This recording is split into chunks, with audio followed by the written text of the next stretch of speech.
père est mort le jour où il a compris qu'il n'avait plus d'histoire à me raconter. Les maisons bombardées fument encore. L'armée israélienne vient juste d'évacuer le sud Liban après 20 ans d'occupation. La porte de la chambre s'ouvre.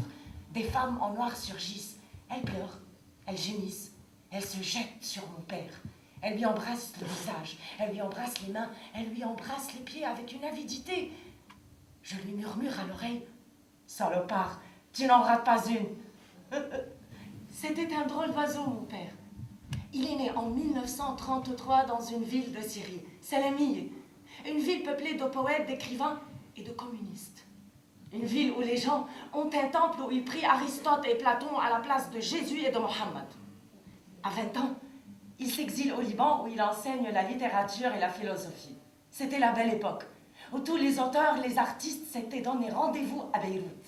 Il admirait le Christ, il le comparait à Guevara, il le trouvait beau et il disait qu'un type qui offre du vin pendant les noces de Cana ne peut pas être foncièrement mauvais. À bientôt, mes filles. Je pars en Irak. Je vais lancer une radio libre. Nous allons faire tomber la dictature syrienne. Nous allons faire la révolution. Un soir, on nous a projeté les 10 commandements avec Charlton Heston doublé en arabe classique. J'ai pleuré quand j'ai entendu Charlton Heston crier à Dieu en arabe classique.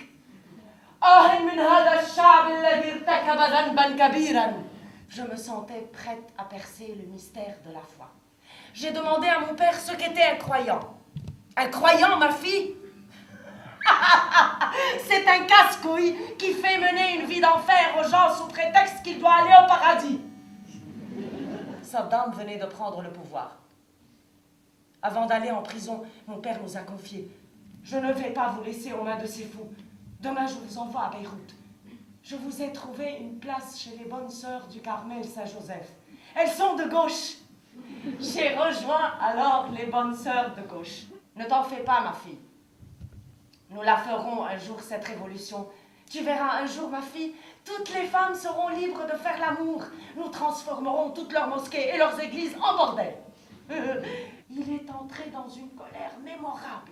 Tu es folle. Tu es timbrée. La guerre ne te suffit pas. Tu veux en plus un soutien-gorge?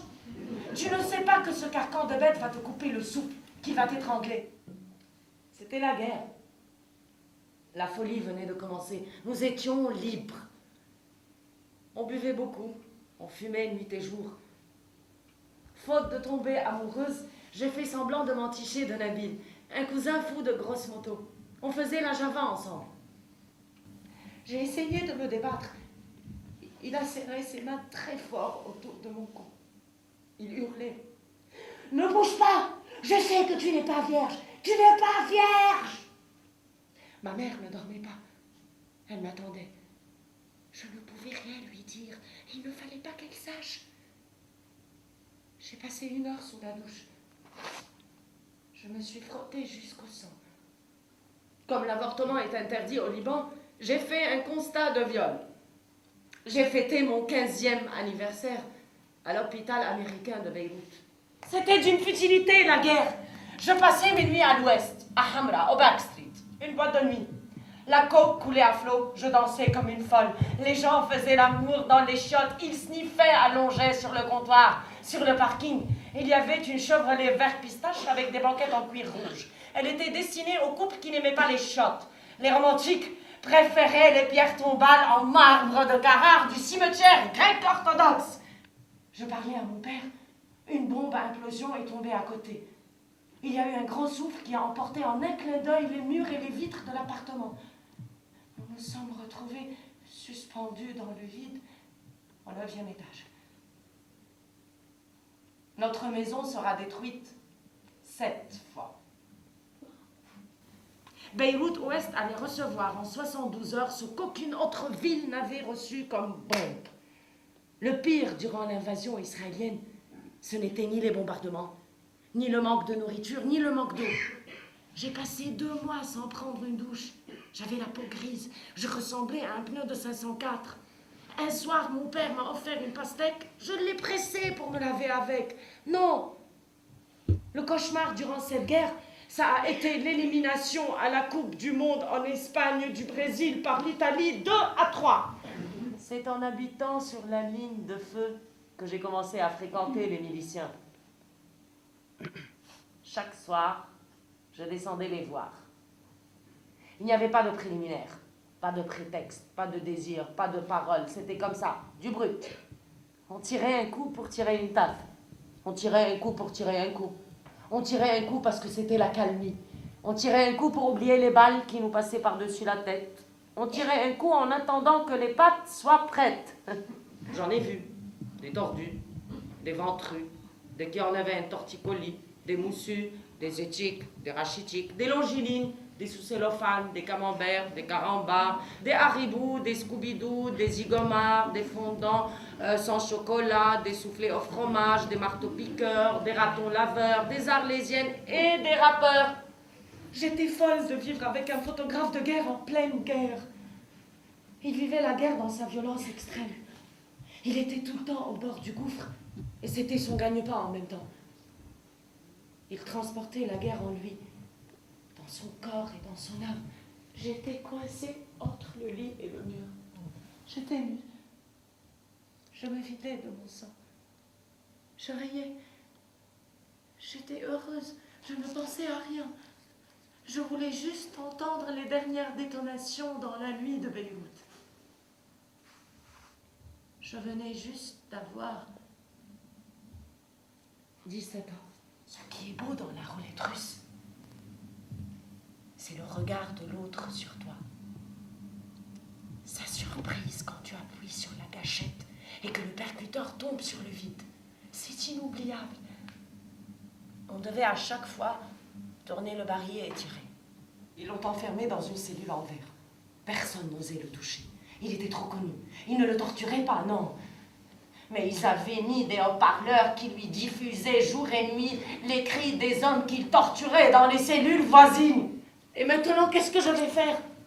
Tu peux me le dire? J'ai pensé à toutes ces années, à tes rêves, à tes vérités, à ta folie, à tes défaites. Et je me demande maintenant si tu n'étais pas servi de moi comme une souris de laboratoire. Si je n'étais pas entre tes mains une simple éprouvette où tu pouvais expérimenter tes rêves de liberté les plus fous. Tu veux que je te dise? Je crois que tu as oublié que j'étais ta fille. Sinon, tu n'aurais jamais agi ainsi. J'ai voulu déguiser ton meurtre en suicide, car tu avais tellement de raisons de te suicider. J'ai pris les gants de cuisine fuchsia de ma mère. J'ai avancé vers toi à pas de loup. Tu dormais dans le salon. Tu ronflais. Tu parlais. J'ai mis le revolver sur ta tempe. Et au moment du tirer, j'ai vu ce gant fuchsia ridicule et j'ai eu envie de tuer ma mère. Mais elle était à la montagne ce soir-là. Tu as eu de la chance, papa. Mon cher papa. Je t'écris dans l'air. Excuse-moi. Je n'ai pas pu assister à ton enterrement. Ils ont dit qu'une femme ne peut assister à un enterrement parce que la femme n'est pas à la hauteur de la mort. Excuse-moi. Je n'ai pas réussi à te faire enterrer le visage vers le ciel. Ils ont dit que tout homme doit être enterré sur le côté droit, le visage tourné vers la Mecque. Excuse-moi.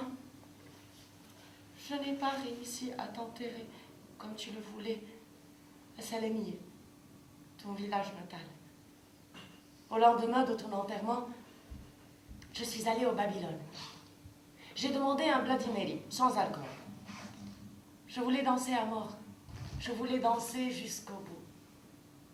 J'ai fait signe au DJ. Il me connaissait. Il a mis Sunnerman de Nina Simone.